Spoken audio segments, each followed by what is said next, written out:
ਧੰਨ ਵਾਹਿਗੁਰੂ ਜੀਓ।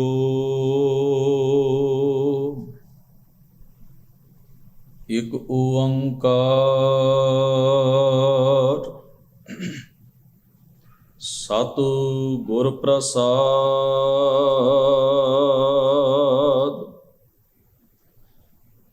ਰਾਗ ਸੋਰਠ ਬਾਣੀ ਭਗਤ ਨਾਮ ਦੇ ਜੀ ਕੀ। ਘਰ ਦੂਜਾ ਜਬ ਦੇਖਾਂ ਤਬ ਗਾਵਾਂ, ਤੋ ਜਨ ਧੀਰਜ ਪਾਵਾ।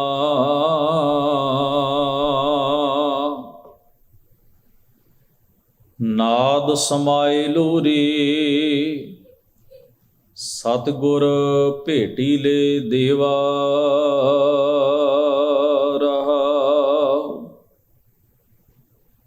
ਜਹ ਝਿਲ ਮਿਲ ਕਾਰ ਦਿਸੰਤਾ, ਤਹ ਅਨਹਦ ਸ਼ਬਦ ਬਜੰਤਾ।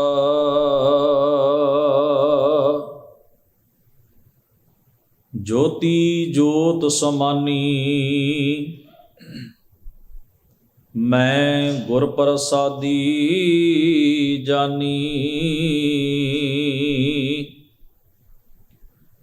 ਰਤਨ ਕਮਲ ਕੋਠਰੀ ਚਮਕਾਰ ਬੀਜਲ ਤਹੀਂ। ਨੇਰੈ ਨਾਹੀ ਦੂਰ ਨਿਜ ਆਤਮੈ ਰਹਿਆ ਭਰਪੂਰ। ਜਹ ਅਨਹਤ ਸੂਰ ਉਜਾਰਿਆ, ਤਹ ਦੀਪਕ ਜਲੈ ਸੰਸਾਰਾ। ਗੁਰ ਪ੍ਰਸਾਦੀ ਜਾਣਿਆ, ਜਨ ਨਾਮਾ ਸਹਜ ਸਮਾਨਿਆ। ਵਾਹਿਗੁਰੂ ਜੀ ਕਾ ਖਾਲਸਾ, ਵਾਹਿਗੁਰੂ ਜੀ ਕੀ ਫਤਿਹ। ਪਰਮ ਸਤਿਕਾਰਯੋਗ ਗੁਰੂ ਸਵਾਰੀ ਸਾਧ ਸੰਗਤ ਜੀਓ, ਵੱਡੇ ਭਾਗ ਅਕਾਲ ਪੁਰਖ ਵਾਹਿਗੁਰੂ ਜੀ ਨੇ ਬਖਸ਼ੇ ਹਨ। ਸਤਿਗੁਰੂ ਗੁਰੂ ਗ੍ਰੰਥ ਸਾਹਿਬ ਮਹਾਰਾਜ ਦੇ ਪਾਵਨ ਦਰਬਾਰ ਵਿੱਚ ਸੱਜ ਕੇ ਬੜੇ ਪ੍ਰੇਮ ਨਾਲ ਆਪ ਜੀ ਨੇ ਗੁਰਬਾਣੀ ਦੇ ਪਾਠ, ਸਤਿਗੁਰੂ ਦੀ ਪਾਵਨ ਬਾਣੀ ਦੇ ਸ਼ਬਦ ਕੀਰਤਨ ਗੁਰੂ ਸਵਾਰਿਆਂ ਪਾਸੋਂ ਸ਼ਰਵਣ ਕਰਕੇ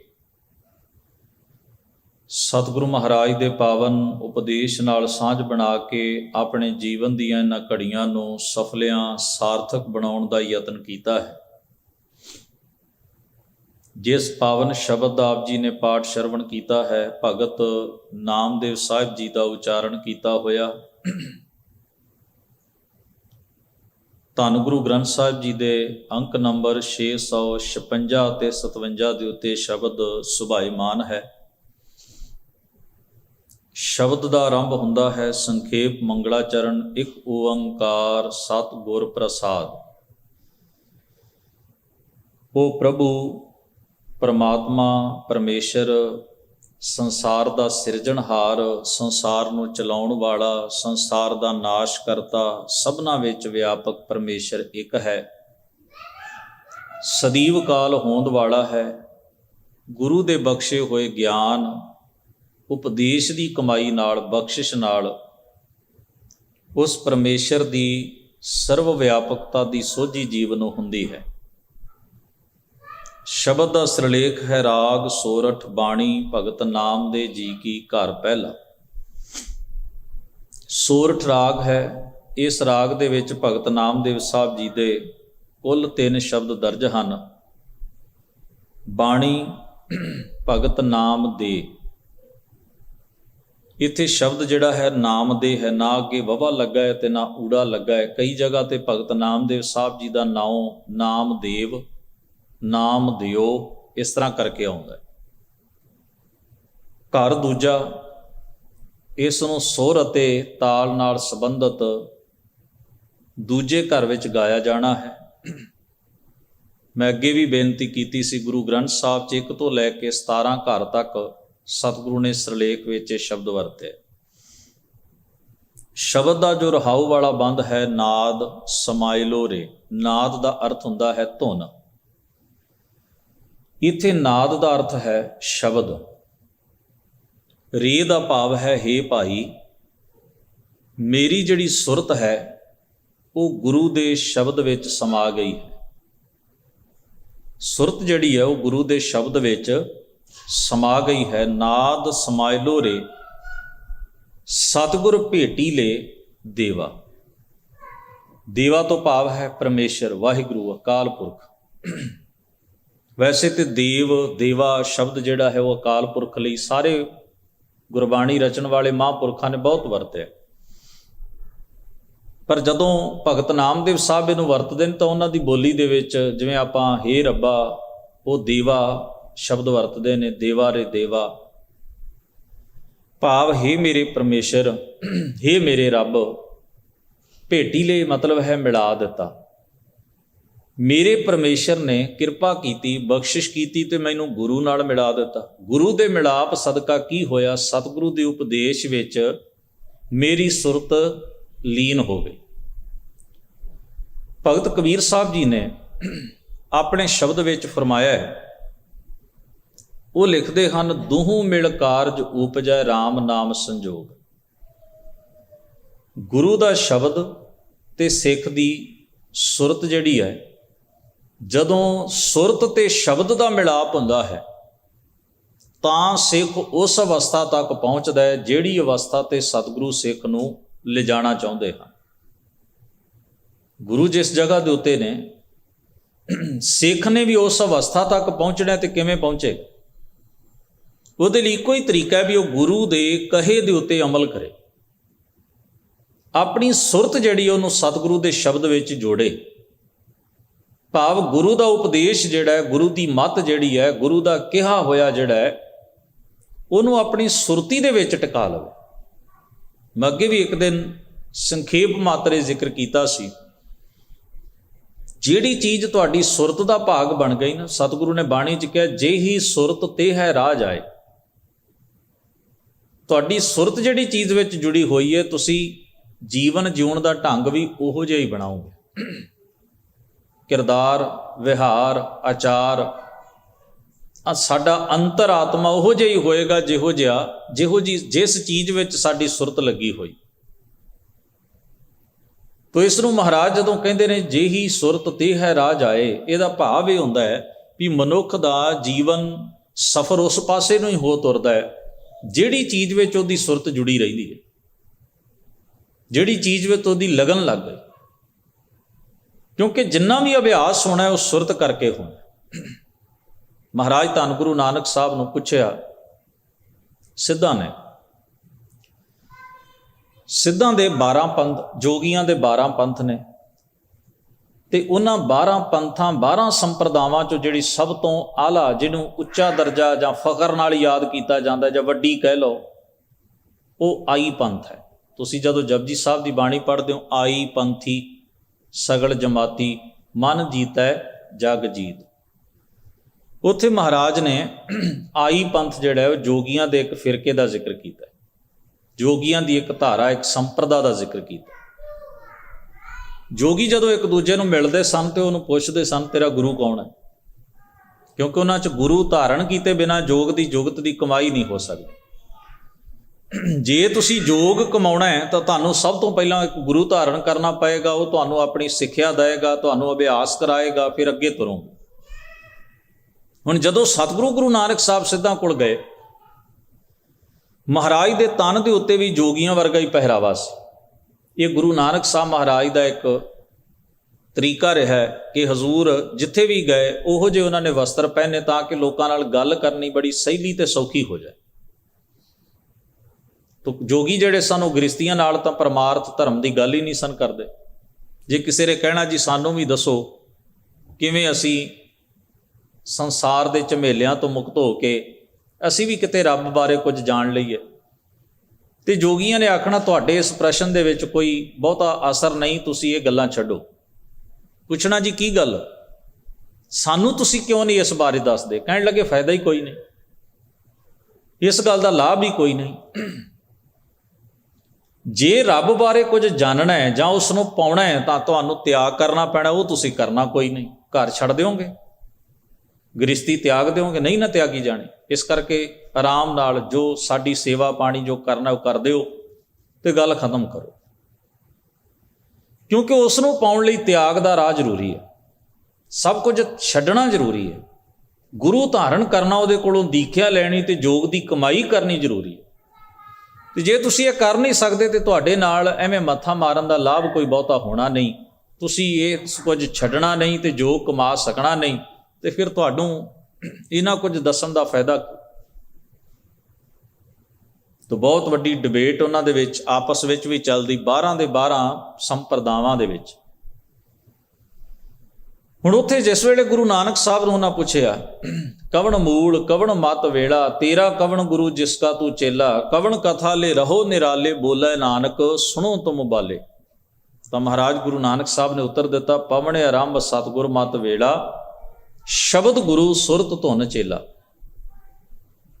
ਵੀ ਸਤਿਗੁਰੂ ਦਾ ਜਿਹੜਾ ਉਪਦੇਸ਼ ਹੈ ਉਹ ਮੇਰਾ ਗੁਰੂ ਵਿਵੇਕ, ਜਿਸ ਨੂੰ ਭਗਤ ਕਬੀਰ ਸਾਹਿਬ ਵਿਵੇਕ ਕਹਿੰਦੇ ਨੇ। ਕਹੋ ਕਬੀਰ ਮੈਂ ਸੋ ਗੁਰ ਪਾਇਆ ਜਾ ਕਾ ਨਾਉ ਵਿਵੇਕੋ। ਕਹਿੰਦੇ ਉਹ ਵਿਵੇਕ ਮੇਰਾ ਗੁਰੂ ਹੈ, ਤੇ ਉਸ ਵਿਵੇਕ ਗਿਆਨ ਸ਼ਬਦ ਵਿੱਚ ਜੁੜੀ ਹੋਈ ਜਿਹੜੀ ਸੁਰਤ ਹੈ ਉਹ ਸਿੱਖ ਹੈ। ਹੁਣ ਕਿੱਡੇ ਉੱਚੇ ਸਤਿਗੁਰੂ ਮਹਾਰਾਜ ਦੇ ਪਾਏਦਾਰ ਸ਼ਬਦ ਨੇ। ਹੁਣ ਲੋਕ ਸੰਸਾਰ ਦੇ ਅੰਦਰ ਕੀ ਕਰਦੇ ਨੇ, ਉਹ ਗੁਰੂ ਧਾਰਨ ਕਰਦੇ ਨੇ। ਇੱਕ ਨੂੰ ਧਾਰਨ ਕੀਤਾ, ਜੇ ਸਾਡੇ ਜੀਂਦੇ ਜੀ ਗੁਰੂ ਮਰ ਗਿਆ ਤੇ ਸਾਨੂੰ ਦੁਬਾਰਾ ਗੁਰੂ ਧਾਰਨ ਕਰਨਾ ਪਏਗਾ। ਦੂਜਾ, ਤੀਜਾ, ਚੌਥਾ, ਪੀੜ੍ਹੀ ਦਰ ਪੀੜ੍ਹੀ ਇਸ ਤਰ੍ਹਾਂ ਚੱਲਦਾ ਹੈ। ਤੇ ਇਸੇ ਤਰੀਕੇ ਦੇ ਨਾਲ ਜਿਹੜਾ ਸਿੱਖ ਬਣਦਾ ਉਹ ਕੀ ਹੈ, ਸਰੀਰ ਫਿਜ਼ੀਕਲੀ ਸਟਰਕਚਰ ਨੂੰ, ਢਾਂਚੇ ਨੂੰ, ਦੇਹੀ ਨੂੰ ਸਿੱਖ ਬਣਾ ਲਿਆ। ਇਕੱਲਾ ਦੇਹੀ ਨੂੰ ਹੀ ਸਮਝ ਲਿਆ ਵੀ ਕਿਸੇ ਦੇ ਗੋਡੀ ਪੈਰੀ ਹੱਥ ਲਾਇਆ, ਉਹਦੇ ਕੋਲੋਂ ਜੋ 2-4 ਮੰਤਰਾਂ ਦਾ ਸ਼ਬਦ ਨਾਮ ਮਿਲਿਆ, ਉਹਨੂੰ ਵੀ ਨਾਮ ਕਹਿੰਦੇ ਨੇ ਅੱਜ ਕੱਲ੍ਹ, ਤਾਂ ਗੁਰੂ ਹੋ ਗਏ, ਚੇਲੇ ਹੋ ਗਏ। ਹੁਣ ਅੰਦਰੋਂ ਕੋਈ ਤਬਦੀਲੀ ਨਹੀਂ ਆਈ, ਅੰਦਰੋਂ ਕੁਝ ਵੀ ਨਹੀਂ ਬਦਲਿਆ। ਗੁਰੂ ਵੀ ਮਰ ਰਿਹਾ, ਚੇਲਾ ਵੀ ਭਟਕ ਰਿਹਾ, ਦੋਵੇਂ ਇੱਕੇ ਰਾਹ ਦੇ ਪਾਂਧੀ ਹੋਏ ਖੜੇ। ਜਦੋਂ ਸੁਰਤ ਗੁਰੂ ਦੇ ਸ਼ਬਦ ਵਿੱਚ, ਸ਼ਬਦ ਸਦੀਵ ਕਾਲ ਹੈ, ਦੇਹੀਆਂ ਆਉਂਦੀਆਂ ਜਾਂਦੀਆਂ ਰਹਿੰਦੀਆਂ ਨੇ, ਸਰੀਰ ਜੰਮਦੇ ਨੇ, ਮਰਦੇ ਨੇ, ਖਤਮ ਹੁੰਦੇ ਨੇ, ਪਰ ਜਿਹੜਾ ਸ਼ਬਦ ਹੈ ਉਹ ਸਦੀਵ ਕਾਲ ਸੱਚ ਹੈ। ਗੁਰੂ ਨਾਨਕ ਸਾਹਿਬ ਨੇ ਸ਼ਬਦ ਨੂੰ ਪ੍ਰਗਟ ਕੀਤਾ, ਭਗਤ ਸਾਹਿਬਾਨਾਂ ਨੇ ਉਹ ਸ਼ਬਦ ਦੀ ਸਾਨੂੰ ਦੱਸ ਪਾਈ। ਗੁਰੂ ਗ੍ਰੰਥ ਸਾਹਿਬ ਮਹਾਰਾਜ ਜੋ ਸ਼ਬਦ ਸਰੂਪ ਹਨ, ਜੋ ਉਹਨਾਂ ਮਹਾਂਪੁਰਖਾਂ ਨੇ ਆਪਣੇ ਜੀਵਨ ਵਿੱਚ ਜੀਵਿਆ, ਹੰਢਾਇਆ, ਉਹ ਸਾਨੂੰ ਬਖਸ਼ਿਆ। ਤੇ ਅਸੀਂ ਹੁਣ ਜਦੋਂ ਸਿੱਖ ਬਣਨਾ ਤੇ ਠੀਕ ਹੈ ਵੀ ਸਰੀਰ ਦੀ ਤਾਂ ਆਪਣੀ ਮਹੱਤਤਾ ਹੈ, ਸਰੀਰ ਨੂੰ ਆਪਾਂ ਨਕਾਰ ਨਹੀਂ ਸਕਦੇ, ਪਰ ਅਸੀਂ ਇਕੱਲਾ ਸਰੀਰ ਕਰਕੇ ਹੀ ਸਿੱਖ ਨਹੀਂ ਅਖਵਾਉਣਾ। ਸੁਰਤ ਜਿਹੜੀ ਹੈ ਉਹ ਵੀ ਸ਼ਬਦ ਦੇ ਰੰਗ ਵਿੱਚ ਰੰਗੀ ਹੋਵੇਗੀ, ਤਾਂ ਹੀ ਅਸੀਂ ਸਿੱਖੀ ਨੂੰ ਕਮਾ ਪਾਵਾਂਗੇ, ਤਾਂ ਹੀ ਗੁਰੂ ਨੂੰ ਮੰਨ ਸਕਾਂਗੇ। ਨਹੀਂ ਤਾਂ ਸਾਡਾ ਮੰਨਣਾ ਕਿਵੇਂ ਦਾ ਹੁੰਦਾ? ਕਿਸੇ ਨੂੰ ਪੁੱਛ ਲਓ ਤੁਸੀਂ ਕਿਹਨੂੰ ਮੰਨਦੇ ਹੋ, ਉਹ ਕਹੇਗਾ ਗੁਰੂ ਨੂੰ ਮੰਨਦੇ ਹੋ, ਹੋਰ ਕਿਹਨੂੰ ਮੰਨਣਾ? ਰੱਬ ਨੂੰ ਵੀ ਮੰਨਦੇ ਆ, ਫਲਾਣੇ ਬਾਬੇ ਨੂੰ ਵੀ ਮੰਨਦੇ ਆ, ਢਮਕਾਣੀ ਥਾਂ ਨੂੰ ਵੀ, ਉਹ ਸਾਰਿਆਂ ਨੂੰ ਹੀ ਮੰਨਦੇ ਨੇ। ਸੱਚੀ ਗੱਲ ਹੈ ਵੀ ਉਹ ਮੰਨਦੇ ਕਿਸੇ ਦੀ ਵੀ ਨਹੀਂ। ਇੱਕ ਸੁਭਾਅ ਹੈ, ਜਿਵੇਂ ਬੰਦਾ ਆਂਢ ਗੁਆਂਢ ਨਾਲ ਵਰਤਦਾ ਹੈ ਨਾ, ਇਸੇ ਤਰ੍ਹਾਂ ਉਹ ਵੀ ਧਾਰਮਿਕ ਦਾਇਰੇ ਵਿੱਚ ਲੋਕਾਂ ਨਾਲ ਵਰਤਦੇ ਨੇ। ਇੱਕ ਵਿਹਾਰ ਜਿਹਾ ਬਣਿਆ। ਮੰਨਣ ਦਾ ਅਰਥ ਸਮਰਪਿਤ ਹੋਣਾ ਹੈ। ਮੰਨਣ ਦਾ ਅਰਥ ਹੈ ਆਪਣਾ ਆਪ ਸਮਰਪਿਤ ਕਰਕੇ ਉਸ ਚੀਜ਼ ਨੂੰ ਕਮਾਉਣਾ, ਉਸ ਰਾਹ ਤੇ ਤੁਰਨਾ ਜਿਹੜਾ ਰਾਹ ਗੁਰੂ ਨੇ ਦੱਸਿਆ ਹੈ, ਉਸ ਮਤ ਨੂੰ ਧਾਰਨ ਕਰਨਾ ਜਿਹੜੀ ਮਤ ਸਤਿਗੁਰੂ ਬਖਸ਼ ਰਹੇ ਨੇ, ਇਹਨੂੰ ਮੰਨਣਾ ਕਹਿੰਦੇ ਨੇ।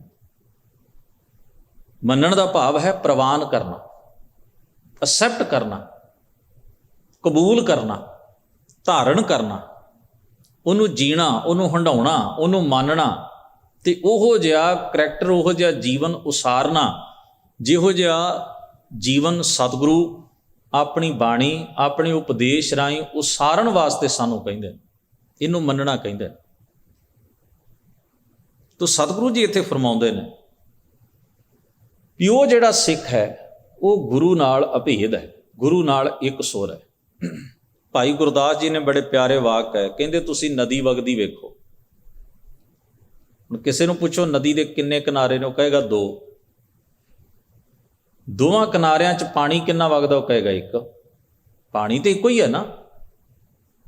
ਕਦੀ ਕੋਈ ਇਸ ਤਰ੍ਹਾਂ ਕਹਿੰਦਾ ਵੀ ਨਦੀ ਦੇ 2 ਕਿਨਾਰੇ ਨੇ, ਉਸ ਕਿਨਾਰੇ ਦਾ ਪਾਣੀ ਵੱਖਰਾ ਹੈ ਤੇ ਇਸ ਕਿਨਾਰੇ ਦਾ ਪਾਣੀ ਵੱਖਰਾ ਹੈ, ਇਸ ਤਰ੍ਹਾਂ ਤਾਂ ਨਹੀਂ ਨਾ ਕੋਈ ਵੀ ਕਹਿੰਦਾ। ਹੋਰ ਉਦਾਹਰਣ ਦੇ, ਕਹਿੰਦੇ 2 ਅੱਖਾਂ ਨੇ ਸਾਡੀਆਂ ਤੇ ਵੇਂਹਦੀਆਂ ਇੱਕੇ ਦਿਸ਼ਾ ਦੇ ਵਿੱਚ ਨੇ, ਇੱਕੋ ਚੀਜ਼। ਸਾਡੇ 2 ਕੰਨ ਨੇ, ਇੱਕ ਬੰਦਾ ਸਾਡੇ ਸੱਜੇ ਖੜਾ ਹੋਵੇ, ਇੱਕ ਖੱਬੇ ਖੜਾ ਹੋਵੇ, ਸੱਜੇ ਪਾਸੇ ਵਾਲਾ ਆਪਣੀ ਗੱਲ ਕਰੀ ਜਾਏ, ਖੱਬੇ ਪਾਸੇ ਵਾਲਾ ਆਪਣੀ, ਤੇ ਆਪਾਂ ਕਹਿੰਦੇ ਭਰਾਵਾ ਤੂੰ 1 ਮਿੰਟ ਰੁਕ ਜਾ, ਉਹਦੀ ਗੱਲ ਮੈਨੂੰ ਸੁਣ ਲੈ। ਤੇ ਉਹ ਅੱਗੋਂ ਆ ਕੇ ਤੇਰੇ 2 ਕੰਨ ਨੇ, ਇੱਕ ਨਾਲ ਉਹਦੀ ਸੁਣੀ ਜਾ, ਇੱਕ ਨਾਲ ਮੇਰੀ ਸੁਣੀ ਜਾ। ਤੇ ਆਪਾਂ ਆਖਾਂਗੇ ਕੰਨ ਭਾਵੇਂ 2 ਨੇ, ਸੁਣਨਾ ਤੇ ਇੱਕੋ ਸੁਰਤ ਨੇ ਹੈ ਨਾ। ਮੈਨੂੰ ਦੋਵਾਂ ਦੀ ਗੱਲ ਰਲ ਜਾਂਦੀ ਹੈ ਤੇ ਪਤਾ ਨਹੀਂ ਲੱਗਦਾ ਵੀ ਕੌਣ ਕੀ ਕਹਿ ਰਿਹਾ। ਇਸ ਕਰਕੇ ਇੱਕ ਬੰਦਾ ਗੱਲ ਕਰੋ, ਦੂਜਾ ਬਾਅਦ ਵਿੱਚ ਕਰੋ। ਇਸੇ ਤਰ੍ਹਾਂ ਭਾਈ ਗੁਰਦਾਸ ਕਹਿੰਦੇ ਨੇ ਦੋਏ ਅੱਖੀਂ ਆਖੀਆਂ ਨ ਇੱਕ ਦਰਸ਼ਨ ਦਿਸੈ, ਦੋਏ ਕੰਨ ਵਖਾਣੀਆਂ ਨੇ ਇੱਕ ਸੁਰਤ ਸਲਿਸੈ, ਦੋਏ ਨਦੀ ਕਿਨਾਰਿਆਂ ਪਾਰਾਵਾਰ ਨਾ ਤਿਸੈ। ਇਹ ਕੁਝ ਹੋਰ ਉਦਾਹਰਨਾਂ ਵੀ ਉਹਨਾਂ ਦਿੱਤੀਆਂ। ਫਿਰ ਕਹਿੰਦੇ ਗੁਰ ਚੇਲਾ ਚੇਲਾ ਗੁਰੂ ਸਮਝਾਏ ਕਿਸੈ।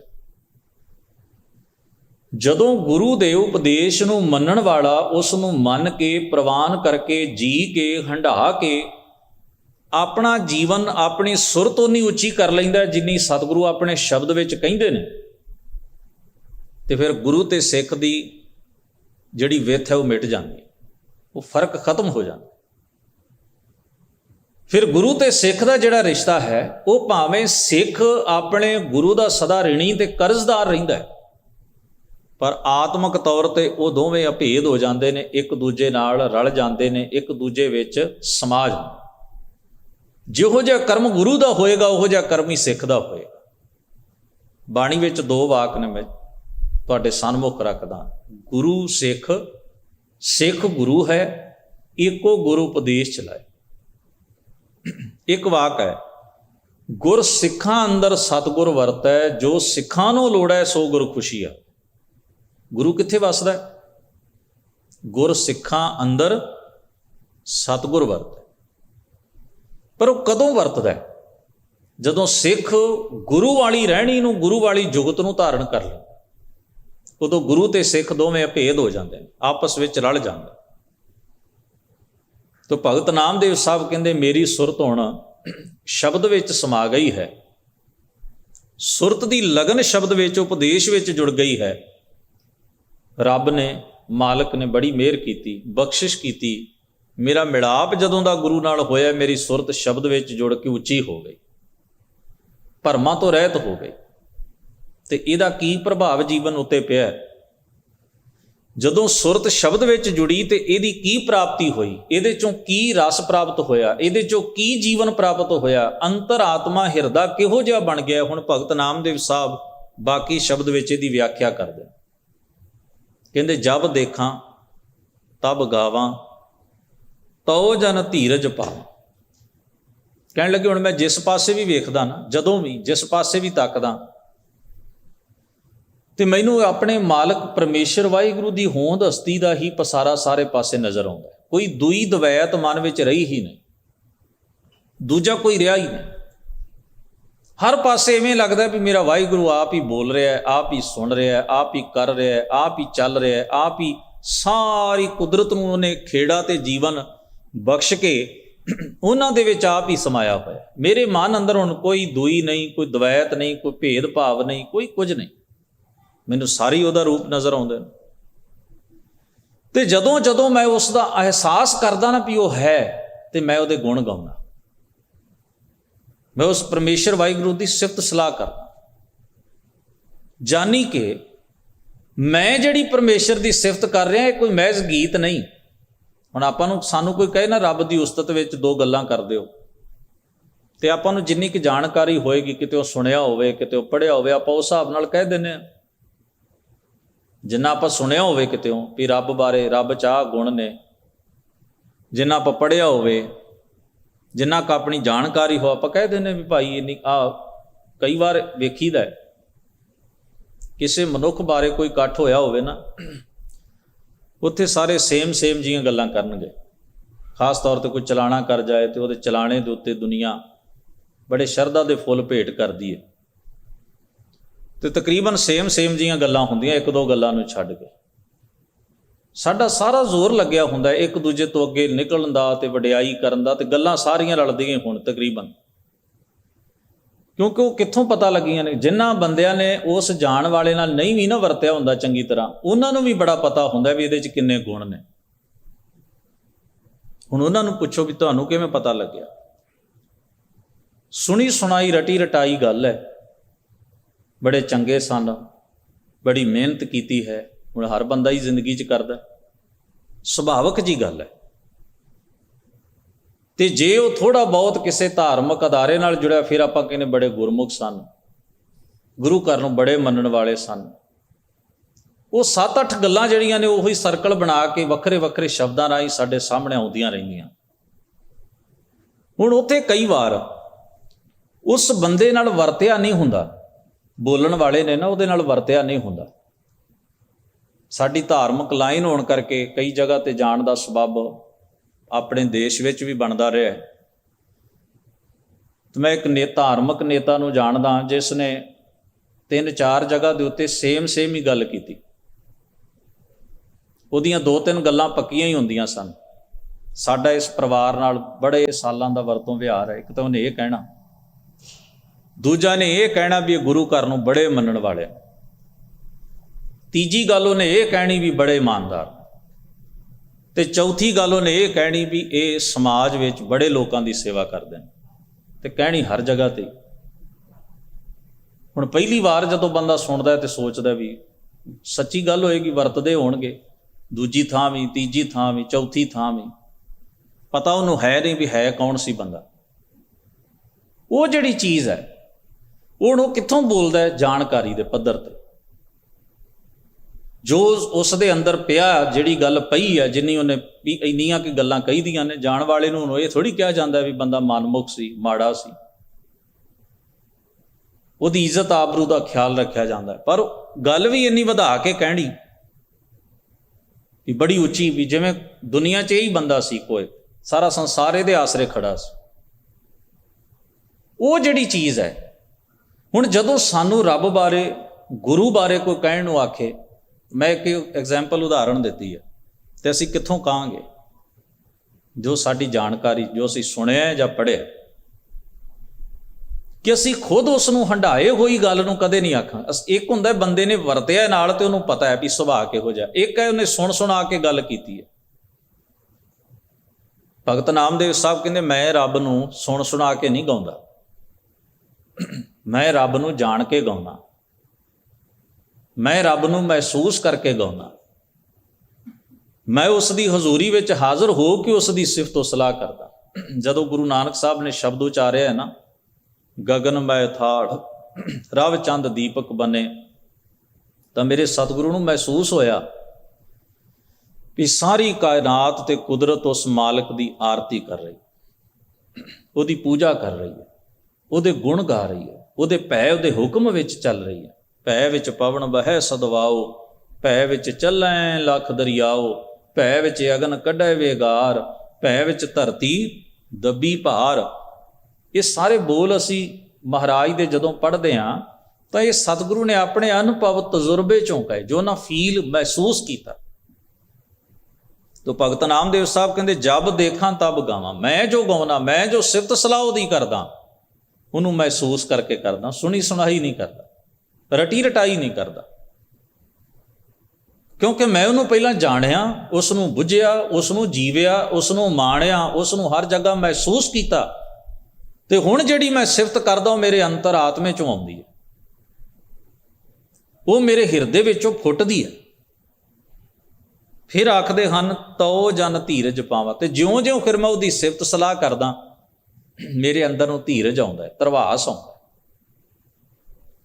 ਧੀਰਜ ਦਾ ਮਤਲਬ ਹੁੰਦਾ ਟਿਕਾ, ਅੰਦਰ ਦਾ ਟਿਕਾ। ਅੰਦਰ ਦਾ ਟਿਕਾ ਕਦੋਂ ਖਤਮ ਹੁੰਦਾ? ਜਦੋਂ ਬਾਹਰ ਡਿਸਟਰਬੈਂਸ ਹੋਵੇ ਤੇ ਬੰਦਾ ਉਸ ਡਿਸਟਰਬੈਂਸ ਨੂੰ ਆਪਣੇ ਅੰਦਰ ਵਸਾ ਲੈ। ਬਾਹਰ ਦੀ ਉਥਲ ਪੁਥਲ ਜਦੋਂ ਬੰਦੇ ਦੇ ਅੰਦਰ ਪੈਦਾ ਹੋ ਜਾਏ, ਉਹਦਾ ਧੀਰਜ ਖਤਮ ਹੋ ਜਾਏ। ਕਾਲਾਪਨ, ਧੀਰਜ ਦਾ ਆਪੋਜਿਟ ਸ਼ਬਦ ਕੀ ਹੈ? ਕਾਲਾਪਨ, ਖਿਝ, ਉਛਲਣਾ। ਧੀਰਜ ਦਾ ਮਤਲਬ ਹੁੰਦਾ ਟਿਕਾ 'ਚ ਰਹਿਣਾ। ਬਾਹਰ ਦੀ ਹਲਚਲ ਵੀ ਬੰਦੇ ਨੂੰ ਅੰਦਰੋਂ ਹਿਲਾ ਨਹੀਂ ਸਕੀ। ਦੁੱਖ ਆਇਆ ਤਾਂ ਵੀ ਨਹੀਂ, ਸੁੱਖ ਆਇਆ ਤਾਂ ਵੀ ਨਹੀਂ, ਕਿਸੇ ਵਡਿਆਈ ਕਰ ਦਿੱਤੀ ਤਾਂ ਵੀ ਨਹੀਂ, ਨਿੰਦਾ ਕਰ ਦਿੱਤੀ ਤਾਂ ਵੀ ਨਹੀਂ, ਬੜੇ ਸਹਿਜ, ਕੋਈ ਗੱਲ। ਇਹ ਹਵਾ ਦੇ ਝੋਂਕੇ ਨੇ, ਗੁਜ਼ਰ ਜਾਂਦੇ ਨੇ। ਪੱਤੇ ਹੀ ਖੜਖੜ ਕਰਨਗੇ ਹਵਾ ਨਾਲ, ਜੜ੍ਹਾਂ ਨਹੀਂ ਕਰਦੀਆਂ। ਸਮੁੰਦਰ ਦੇ ਉਤਲੇ ਪਾਣੀ ਹੀ ਛੱਲਾਂ ਬਣ ਕੇ ਹਵਾ ਦੇ ਨਾਲ ਉੱਚੇ ਉੱਠਦੇ ਨੇ। ਗਹਿਰਾਈਆਂ ਦੇ ਵਿੱਚ ਹਲਚਲ ਨਹੀਂ ਹੁੰਦੀ ਕਦੇ। ਕਹੋ ਕਬੀਰ ਸ਼ੂਸ਼ਾ ਘੱਟ ਬੋਲੇ, ਭਰਿਆ ਹੋਏ ਸੋ ਕਬੋ ਨਾ ਡੋਲੇ।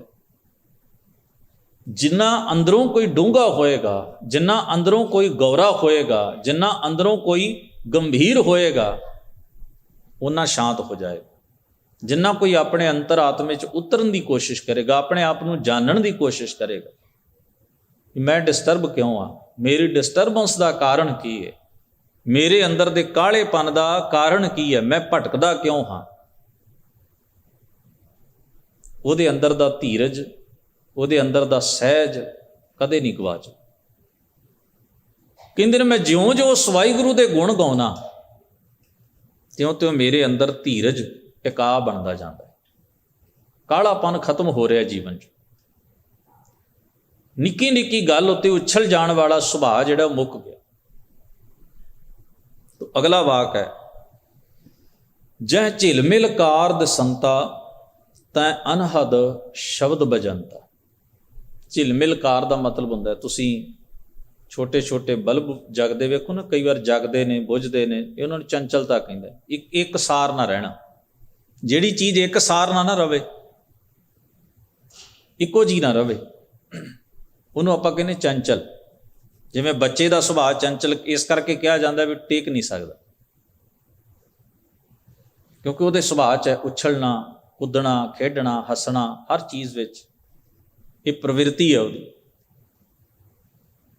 ਚੰਚਲਤਾਈ ਦੀ ਜਿਹੜੀ ਅਵਸਥਾ, ਜਹ ਝਿਲਮਿਲ ਕਾਰ ਦਸੰਤ, ਜਿਸ ਮਨ 'ਚ ਚੰਚਲਤਾਈ ਸੀ ਨਾ, ਉਛਲ ਕੂਦ ਹੀ ਹੁੰਦੀ ਰਹਿੰਦੀ ਸੀ, ਮਨ ਇੱਕ ਥਾਂ ਟਿਕਦਾ ਹੀ ਨਹੀਂ ਸੀ, ਮਨ ਨੂੰ ਸਹਿਜ ਆਉਂਦਾ ਹੀ ਨਹੀਂ ਸੀ, ਮਨ ਭਟਕਦਾ ਹੀ ਰਹਿੰਦਾ ਸੀ ਨਿੱਕੀ ਨਿੱਕੀ ਗੱਲ ਪਿੱਛੇ। ਕਹਿੰਦੇ ਨੇ ਤਾਂ ਅਨਹਦ ਸ਼ਬਦ ਬਜੰਤਾ, ਉਸ ਮਨ ਵਿੱਚ ਹੁਣ ਗੁਰੂ ਦੀ ਸਿੱਖਿਆ ਦੇ ਨਾਲ, ਪਰਮੇਸ਼ਰ ਦੀ ਸਿਫਤ ਸਲਾਹ ਨਾਲ ਅਨਹਦ, ਅਨਹਦ ਦਾ ਮਤਲਬ ਹੁੰਦਾ ਜਿਹਦੀ ਕੋਈ ਹੱਦ, ਲਿਮਿਟ ਨਾ ਹੋਵੇ, ਅਨਲਿਮਿਟਿਡ। ਸ਼ਬਦ ਬਜੰਤਾ, ਸਿੱਖਿਆ ਦਾ ਪ੍ਰਭਾਵ। ਜਿਵੇਂ ਕੋਈ ਸੰਗੀਤ ਵੱਜ ਰਿਹਾ ਹੋਵੇ ਨਾ, ਐਂਡ ਹੀ ਨਾ ਹੋਵੇ ਉਹਦਾ, ਲਗਾਤਾਰ ਕੰਟੀਨਿਊ ਵੱਜੀ ਜਾਏ। ਕਹਿੰਦੇ ਇਸ ਤਰ੍ਹਾਂ ਹੁਣ ਮੇਰੇ ਅੰਦਰ ਸ਼ਬਦ ਦਾ ਲਗਾਤਾਰ ਹੀ ਪ੍ਰਭਾਵ ਹੈ। ਸਾਡੇ ਅੰਦਰ ਜਿਹੜਾ ਸ਼ਬਦ ਦਾ, ਧਰਮ ਦਾ ਪ੍ਰਭਾਵ ਹੈ, ਉਹ ਅਨਹਦ ਨਹੀਂ ਹੈ, ਉਹ ਇੱਕ ਦੋ ਘੜੀਆਂ ਦਾ ਹੈ। ਇੱਧਰੋਂ ਕੀਰਤਨ ਹੋਇਆ ਤੇ ਉੱਧਰ ਉਛਲ ਪਏ, ਇੱਧਰੋਂ ਕਥਾ ਸਮਾਪਤ ਹੋਈ ਤੇ ਕਥਾ ਕਰਨ ਵਾਲਾ ਵੀ ਉਛਲ ਪਿਆ ਤੇ ਸੁਣਨ ਵਾਲੇ ਵੀ ਉਛਲ ਪਏ। ਕੋਈ ਪ੍ਰਭਾਵ ਜਿਹਾ ਹੋ ਸਕਦਾ, ਕਰਦਿਆਂ ਹੋਇਆਂ ਵੀ ਮੇਰੇ ਅੰਦਰ ਡਿਸਟਰਬੈਂਸ ਹੋਵੇ, ਬੇਹੱਦ ਹੋ ਜਾਂਦੀ। ਸਾਡਾ ਮਨ ਇੰਨਾ ਪੱਕਾ ਮਜ਼ਬੂਤ ਨਹੀਂ ਹੈ। ਤੋ ਪਾਠ ਕਰਦਿਆਂ ਵੀ ਕਈ ਵਾਰ ਉਹ ਭਾਵਨਾ ਬਣੀ ਰਹਿੰਦੀ ਹੈ ਤੇ ਹੁੰਦਾ ਹੈ, ਤੇ ਫਿਰ ਤਾਂ ਅੰਦਰੋਂ ਫੁੱਟ ਪੈਂਦਾ ਹੈ ਬੰਦਾ। ਤੋ ਸਾਡੀ ਸਿਚੁਏਸ਼ਨ ਜਿਹੜੀ ਹੁੰਦੀ ਹੈ, ਇਹਨੂੰ ਸਮਝੀਏ, ਉਹ ਹੁੰਦੀ ਹੈ ਜਿਵੇਂ ਬੰਦਾ ਬੱਝਾ ਸੀ ਤੇ ਛੁੱਟ ਗਿਆ, ਕੈਦ ਸੀ ਤੇ ਕੈਦ ਤੋਂ ਰਿਹਾਈ ਮਿਲ ਗਈ। ਉਹਦਾ ਆਨੰਦ, ਉਹਦਾ ਸਵਾਦ, ਉਹਦਾ ਅਸਰ ਜਿਹੜਾ ਹੈ, ਬੜਾ ਥੋੜਾ ਸਮਾਂ, ਬੜਾ ਘੱਟ ਸਮਾਂ ਸਾਡੀ ਸੁਰਤ ਮਨ ਉੱਤੇ, ਸਾਡੇ ਜੀਵਨ ਵਿਹਾਰ ਉੱਤੇ ਹੋਇਆ। ਇਹਦਾ ਮਤਲਬ ਉਹਦੀ ਲਿਮਿਟ ਰਹੀ ਨਾ। ਇੱਕ ਬੰਦਾ ਜੇ ਅੱਧਾ ਘੰਟਾ ਬੈਠਾ, ਅੱਧਾ ਘੰਟਾ, 1.5 ਘੰਟਾ ਬੈਠਾ, 1.5 ਘੰਟਾ, ਉਹਨਾਂ ਕੁ ਸਮਾਂ। ਪਰ ਭਗਤ ਨਾਮਦੇਵ ਸਾਹਿਬ ਕਹਿੰਦੇ ਨੇ ਹੁਣ ਮੇਰੇ ਅੰਦਰ ਸ਼ਬਦ ਦਾ ਪ੍ਰਭਾਵ ਲਗਾਤਾਰ ਕੰਟੀਨਿਊ ਬਣਿਆ ਹੋਇਆ। ਜੋਤੀ ਜੋਤ ਸਮਾਨੀ ਮੈਂ ਗੁਰ ਪ੍ਰਸਾਦੀ ਜਾਣੀ। ਹੁਣ ਮੇਰੀ ਸੁਰਤ ਜਿਹੜੀ ਉਹ ਪਰਮ ਜੋਤ ਵਿੱਚ ਸਮਾਈ ਹੋਈ ਹੈ, ਉਹ ਪਰਮੇਸ਼ਰ ਵਾਹਿਗੁਰੂ ਹਰ ਜਗ੍ਹਾ ਦੇ ਉੱਤੇ ਸਮਾਇਆ ਹੋਇਆ ਹੈ। ਮੈਂ ਗੁਰੂ ਦੀ ਬਖਸ਼ਿਸ਼ ਨਾਲ ਹੁਣ ਇਸ ਗੱਲ ਨੂੰ ਜਾਣ ਲਿਆ, ਸਮਝ ਲਿਆ। ਅੱਗੇ ਵਾਕ ਕਹਿੰਦੇ ਹਨ, ਰਤਨ ਕਮਲ ਕੋਠਰੀ ਚਮਕਾਰ ਬੀਜੁਲ ਤਹੀਂ। ਕਹਿੰਦੇ ਨੇ ਮੇਰਾ ਜਿਹੜਾ ਹਿਰਦਾ ਹੈ ਇਹ ਕਮਲ ਕੋਠਰੀ ਹੈ। ਕਹਿੰਦੇ ਨੇ ਇਹਦੇ ਵਿੱਚ ਚਮਕਾਰ ਬੀਜੁਲ ਤਹੀਂ, ਇਹਦੇ ਵਿੱਚ ਕੀਮਤੀ ਰਤਨ ਪਏ। ਜਿਵੇਂ ਨਾ ਕਿਸੇ ਨੇ ਹੀਰੇ ਜਵਾਹਰਾਤ ਕਿਸੇ ਕਮਰੇ 'ਚ ਰੱਖੇ ਹੋਣ ਤੇ ਕਮਰਾ ਬੜਾ ਹਨੇਰਾ ਹੋਵੇ। ਪੁਰਾਣੇ ਆਪਾਂ ਸਮੇਂ ਵੇਖੇ ਨੇ, ਬਜ਼ੁਰਗ ਜਾਣਦੇ ਨੇ ਚੰਗੀ ਤਰ੍ਹਾਂ, ਅੱਗੇ ਤੋਂ ਅੱਗੇ ਹਨੇਰੇ ਕਮਰੇ ਹੁੰਦੇ ਸਨ ਤੇ ਉਧਰ ਜੇ ਦਿਨੇ ਵੀ ਕਿਸੇ ਨੇ ਵੜਨਾ ਤੇ ਹੱਥ 'ਚ ਦੀਵਾ ਲੈ ਕੇ ਜਾਣਾ। ਡੂੰਘੀਆਂ ਕੋਠੜੀਆਂ ਵਿੱਚ ਦਿਨੇ ਵੀ ਦੀਵਾ ਲੈ ਕੇ ਅੰਦਰੋਂ ਚੀਜ਼ ਲੈਣ, ਕੋਈ ਵਸਤ ਚੁੱਕਣੀ ਹੋਵੇ ਅੰਦਰੋਂ ਤਾਂ ਜਾਣਾ। ਹੁਣ ਕੀਮਤੀ ਹੀਰੇ ਜਵਾਹਰਾਤ ਕਿਸੇ ਨੇ ਹਨੇਰੇ ਕਮਰੇ ਵਿੱਚ ਰੱਖੇ ਹੋਣ ਤੇ ਹਨੇਰੇ ਕਾਰਨ ਉਹਨੂੰ ਲੱਭਣ ਨਾ, ਤੇ ਉਹਨੂੰ ਕੀ ਕਰਨਾ ਪਏਗਾ? ਚਾਨਣ ਕਰਨਾ ਪਏਗਾ।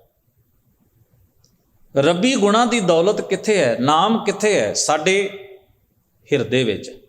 ਪਰ ਹਨੇਰਾ ਹੈ ਅਗਿਆਨਤਾ ਦਾ, ਸਾਨੂੰ ਪਤਾ ਨਹੀਂ ਲੱਗਦਾ ਵੀ ਸਾਡੇ ਅੰਦਰ ਕਿੰਨਾ ਕੁਝ ਰੱਬ ਨੇ ਪਾਇਆ। ਆਪਾਂ ਉਹ ਚੀਜ਼ਾਂ ਬਾਹਰ ਲੱਭਦੇ ਹਾਂ। ਸੁੱਖ ਕਿੱਥੋਂ ਲੱਭਦੇ ਹਾਂ? ਬਾਹਰੋਂ। ਟਿਕਾ ਸ਼ਾਂਤੀ ਮਨ ਦੀ ਕਿੱਥੋਂ ਲੱਭਦੇ ਹਾਂ? ਬਾਹਰੋਂ। ਜਦੋਂ ਤੁਸੀਂ ਕਿਸੇ ਨੂੰ ਕਿਹਾ ਨਾ ਵੀ ਸਾਨੂੰ ਸੁੱਖ ਚਾਹੀਦਾ ਹੈ, ਉਹ ਅਗਲਾ ਸੋਚਦਾ ਵੀ ਹੁਣ ਗਾਹਕ ਹੱਥ ਆਇਆ, ਇਹਨੂੰ ਇਵੇਂ ਤਾਂ ਨਹੀਂ ਜਾਣ ਦਿੰਦਾ ਮੈਂ। ਇਹ ਸੁੱਖ ਚਾਹੁੰਦਾ ਹੈ, ਸ਼ਾਂਤੀ ਚਾਹੁੰਦਾ ਹੈ, ਟਿਕਾ ਚਾਹੁੰਦਾ ਹੈ।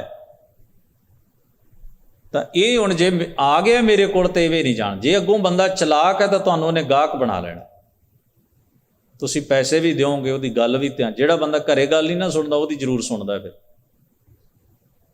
ਤੇ ਘਰੇ ਵੀ ਕਈ ਵਾਰ ਰੌਲਾ ਇੰਨਾ ਕੀ ਹੁੰਦਾ ਵੀ ਤੂੰ ਸੁਣਦਾ ਨਹੀਂ ਗੱਲ, ਤੇ ਉੱਥੇ ਬਾਹਰ ਜਾ ਕੇ ਘੰਟਿਆਂ ਬੱਧੀ ਸੁਣ ਲੈਣੀ ਆ। ਤੇ ਜੇ ਘਰੇ ਹੀ ਬੰਦਾ 10 ਮਿੰਟ ਸੁਣ ਲਵੇ ਤੇ ਕਈ ਵਾਰ ਕਲੇਸ਼ ਹੁੰਦਾ ਹੀ ਨਹੀਂ। ਤੇ ਉੱਥੇ ਜਾ ਕੇ ਅਸੀਂ ਪੁੱਛਦੇ ਰਹਿੰਦੇ ਹਾਂ ਵੀ ਸਾਡੇ ਘਰ ਚੋਂ ਜੀ ਕਲੇਸ਼ ਨਹੀਂ ਮੁੱਕਦਾ। ਉਹਦੀ ਅੱਧਾ ਘੰਟਾ ਸੁਣੀ, ਘਰੇ 10 ਮਿੰਟ ਹੀ ਸੁਣ ਲਓ। ਘਰੇ ਤੇ ਹਰ ਕੋਈ ਬੋਲ ਰਿਹਾ, ਸੁਣਨਾ ਕੋਈ ਚਾਹੁੰਦਾ ਨਹੀਂ, ਬੋਲਣਾ ਸਾਰੇ ਹੀ ਚਾਹੁੰਦੇ ਨੇ। ਇਸ ਕਰਕੇ ਹਰ ਬੰਦ ਘਰ ਦੇ ਤੁਸੀਂ 4 ਜੀ ਨਾ, ਚਾਹੋ ਉਹਨੂੰ ਪਾਸੇ ਕਰਕੇ ਪੁੱਛੋ, ਉਹ ਕਹਿੰਦਾ ਮੇਰੀ ਘਰੇ ਕੋਈ ਸੁਣਦਾ ਨਹੀਂ। ਉਹਨੂੰ ਪੁੱਛੋ ਵੀ ਸੁਣਦੇ ਕਿਉਂ ਨਹੀਂ? ਕਹਿੰਦਾ ਆਪਣੀ ਸੁਣਾਉਂਦੇ ਨੇ ਸਾਰੇ। ਅੱਛਾ, ਦੂਜੇ ਨੂੰ ਫੜ ਲਓ, ਉਹਨੂੰ ਪਾਸੇ ਲੈ ਜਾਓ, ਉਹ ਕਹੇਗਾ ਜੀ ਮੇਰੀ ਕੋਈ ਨਹੀਂ ਸੁਣਦਾ ਇੱਥੇ। ਕਮਾਲ ਹੈ, 4 ਦੇ 4 ਹੀ ਬੋਲਣ ਵਾਲੇ ਨੇ, ਸੁਣਨ ਵਾਲਾ ਕੋਈ ਵੀ ਨਹੀਂ। ਹਰ ਬੰਦੇ ਨੂੰ ਇਹ ਲੱਗਦਾ ਵੀ ਮੈਂ ਦੂਜੇ ਤੋਂ ਵੱਧ ਅਕਲਮੰਦ ਸਿਆਣਾ, ਮੇਰੇ ਮੁਤਾਬਕ ਘਰ ਚੱਲਣਾ ਚਾਹੀਦਾ ਹੈ। ਜਦੋਂ ਹਰ ਬੰਦਾ ਇਵੇਂ ਸੋਚਣ ਲੱਗ ਪਵੇ, ਸੁਣਨ ਵਾਲਾ ਕੋਈ ਬਚਦਾ ਹੀ ਨਹੀਂ। ਤੇ ਉਹ ਫਿਰ ਚਾਰੇ ਬਾਹਰ ਜਾ ਕੇ ਸੁਣਦੇ ਨੇ। ਉੱਥੇ ਸੁਣ ਲੈਣਗੇ ਕਿਉਂਕਿ ਉੱਥੇ ਕਲਾਇੰਟ ਬਣ ਕੇ, ਗਾਹਕ ਬਣ ਕੇ, ਸ਼ਰਧਾਲੂ ਬਣ ਕੇ ਗਏ ਹੁੰਦੇ ਨੇ। ਤੇ ਜੇ ਘਰੇ ਉਹ ਥੋੜ੍ਹਾ ਜਿਹਾ ਵੀ ਮਾਦਾ ਪੇਸ਼ੈਂਸ ਰੱਖਣ, ਧੀਰਜ ਰੱਖਣ ਤੇ ਸੁਣਨ ਦੀ ਆਦਤ ਵੀ ਪਾਉਣ ਤੇ ਕਲੇਸ਼ ਹੁੰਦਾ ਹੀ ਨਹੀਂ। ਫਿਰ ਬਾਹਰ ਕਿਸੇ ਨੂੰ ਪੁੱਛਣ ਦੀ ਲੋੜ ਨਹੀਂ ਜੀ ਸਾਡਾ ਘਰ ਕਿਵੇਂ ਚੱਲੇ।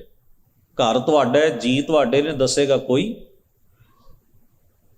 ਇਹ ਪ੍ਰੋਬਲਮ ਹੈ। ਸਤਿਗੁਰੂ ਸੱਚੇ ਪਾਤਸ਼ਾਹ ਜਿਸ ਵੇਲੇ ਕਹਿੰਦੇ ਨਾ ਵੀ ਸਾਡੇ ਅੰਦਰ ਉਹ ਅਵਸਥਾ ਹੈ ਪਰ ਸਾਨੂੰ ਖਬਰ ਨਹੀਂ।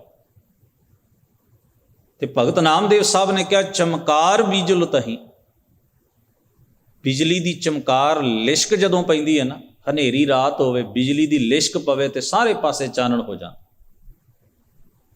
ਕਹਿੰਦੇ ਸ਼ਬਦ ਦਾ ਬਿਜਲੀ ਦੀ ਲਿਸ਼ਕ ਵਰਗਾ ਚਾਨਣ ਮੇਰੇ ਹਿਰਦੇ ਵਿੱਚ ਪਿਆ ਤੇ ਮੈਨੂੰ ਅੰਦਰ ਦੀ ਦੌਲਤ ਲੱਭ ਗਈ।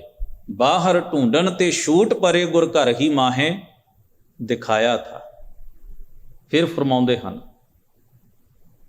ਨੀਰੈ ਨਾਹੀ ਦੂਰ ਨਿਜ ਆਤਮੈ ਰਹਿਆ ਭਰਪੂਰ। ਜਦੋਂ ਸ਼ਬਦ ਨੇ ਅੰਦਰ ਚਾਨਣ ਕੀਤਾ, ਅੰਦਰੋਂ ਵਸਤ ਨਾਮ ਦੀ ਲੱਭ ਗਈ। ਫਿਰ ਕਹਿੰਦੇ ਹਨ ਹੁਣ ਸਮਝ ਆਈ ਨੇਰਾ ਉਹ ਤੇ ਨੇੜੇ ਹੈ, ਨਾ ਹੀ ਦੂਰ। ਉਹ ਕਿਤੇ ਦੂਰ ਥੋੜ੍ਹੀ ਹੈ, ਉਹ ਦੂਰ ਨਹੀਂ, ਉਹ ਤੇ ਬੜਾ ਨੇੜੇ ਹੈ। ਕਹਿ ਰਵਿਦਾਸ ਹਾਥ ਪੈ ਨੇਰਾ ਸਹਿਜੇ ਹੋਏ ਸੋ ਹੋਈ।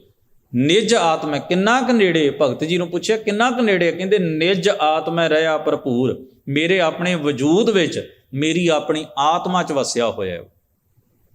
ਫਿਰ ਅੱਗੇ ਫਰਮਾਉਂਦੇ ਹਨ, ਜੈ ਅਨਹਤ ਸੂਰ ਉਜਿਆਰਾ। ਜਿੱਜੇ ਦੇ ਪੈਰ 'ਚ ਅੱਧਾ ਯਈਆ ਹੈ।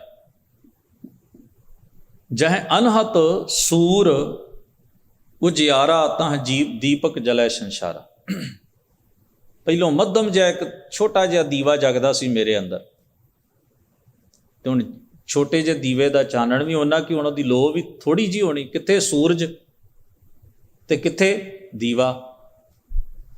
ਪਹਿਲਾਂ ਮੇਰੇ ਅੰਦਰ ਮੱਧਮ ਜਿਹਾ ਕੇਵਲ ਇੰਨਾ ਪਤਾ ਸੀ ਵੀ ਰੱਬ ਬਾਰੇ ਵੀ ਦੁਨੀਆ ਕੁਝ ਕਹਿੰਦੀ ਹੈ, ਰੱਬ ਵੀ ਕੋਈ ਹੈ, ਇੰਨਾ ਕੁ ਪਤਾ ਸੀ ਜਿੰਨਾ ਕੁ ਆਪਾਂ ਸਾਰਿਆਂ ਨੂੰ ਪਤਾ। ਹੋ ਸਕਦਾ ਸਾਡੇ ਅੰਦਰ ਇੰਨਾ ਵੀ ਨਾ ਜਗਦਾ ਹੋਵੇ, ਭਾਗਾਂ ਵਾਲੇ ਜਿਨ੍ਹਾਂ ਅੰਦਰ ਇੰਨਾ ਕੁ ਵੀ ਦੀਵਾ ਜਗਦਾ, ਵਿਵੇਕ ਜਿਉਂਦਾ ਹੈ। ਇੱਥੇ ਦੀਪਕ ਦਾ ਭਾਵ ਕੀ ਹੈ? ਜਗਿਆਸਾ, ਇੱਛਾ, ਭੁੱਖ। ਅੰਦਰ ਜਗਿਆਸਾ ਦਾ ਦੀਵਾ ਜਗਦਾ ਸੀ, ਬੜਾ ਮੱਧਮ ਜਿਹਾ ਉਹ ਜਗਿਆਸਾ ਹੌਲੀ ਹੌਲੀ ਉਹ ਮੈਨੂੰ ਇੱਥੋਂ ਲੈ ਗਈ ਵੀ ਹੁਣ ਮੇਰੇ ਅੰਦਰ ਆਤਮਿਕ ਗਿਆਨ ਦਾ ਸੂਰਜ ਚੜ੍ਹਿਆ ਪਿਆ, ਅਨਹੱਥ, ਜਿਹੜਾ ਖਤਮ ਨਹੀਂ ਹੁੰਦਾ ਚਾਨਣ। ਉਹ ਚਾਨਣ ਮੇਰੇ ਅੰਦਰ ਸੂਰਜ ਵਰਗਾ ਉਜਿਆਰਾ ਬਖੇਰ ਰਿਹਾ ਹੈ, ਪ੍ਰਕਾਸ਼ ਕਰ ਰਿਹਾ ਹੈ। ਫਿਰ ਅਖੀਰ ਤੇ ਫਰਮਾਉਂਦੇ ਨੇ, ਗੁਰ ਪ੍ਰਸਾਦੀ ਜਾਣਿਆ ਜਨ ਨਾਮਾ ਸਹਿਜ ਸਮਾਨਿਆ। ਗੁਰੂ ਦੀ ਕਿਰਪਾ ਦੇ ਨਾਲ ਮੈਂ ਉਸ ਪਰਮੇਸ਼ਰ ਵਾਹਿਗੁਰੂ ਨੂੰ ਆਪਣੇ ਅੰਦਰੋਂ ਜਾਣ ਲਿਆ ਹੈ, ਤੇ ਘਟ ਘਟ ਵਿੱਚ ਸਾਰੀ ਖਲਕਤ ਵਿੱਚ ਵਸਦਾ ਹੋਇਆ ਮੈਂ ਮਹਿਸੂਸ ਕਰਦਾ ਹਾਂ, ਜਨ ਨਾਮਾ ਦਾਸ ਨਾਮਦੇਵ ਹੁਣ ਸਹਿਜ ਸਮਾਨਿਆ, ਆਤਮਕ ਅਡੋਲ ਅਵਸਥਾ ਵਿੱਚ ਟਿਕ ਗਿਆ। ਡੋਲਣ ਵਾਲੀ ਭਟਕਣ ਵਾਲੀ ਬਿਰਤੀ ਅੰਦਰੋਂ ਮੁੱਕ ਗਈ ਹੈ। ਗਰੀਬ ਨਵਾਜ ਬਖਸ਼ਿਸ਼ ਕਰਨ। ਸ਼ਬਦ ਦਾ ਉਪਦੇਸ਼ ਸਾਡੇ ਸਭਨਾਂ ਦੇ ਮਨ ਹਿਰਦਿਆਂ ਵਿੱਚ ਵਸੇ। ਮਹਾਰਾਜ ਹੋਈਆਂ ਭੁੱਲਾਂ ਚੁੱਕਾਂ ਦੀ ਖਿਮਾ ਬਖਸ਼ਣ। ਸਭਨਾਂ ਦਾ ਧੰਨਵਾਦ।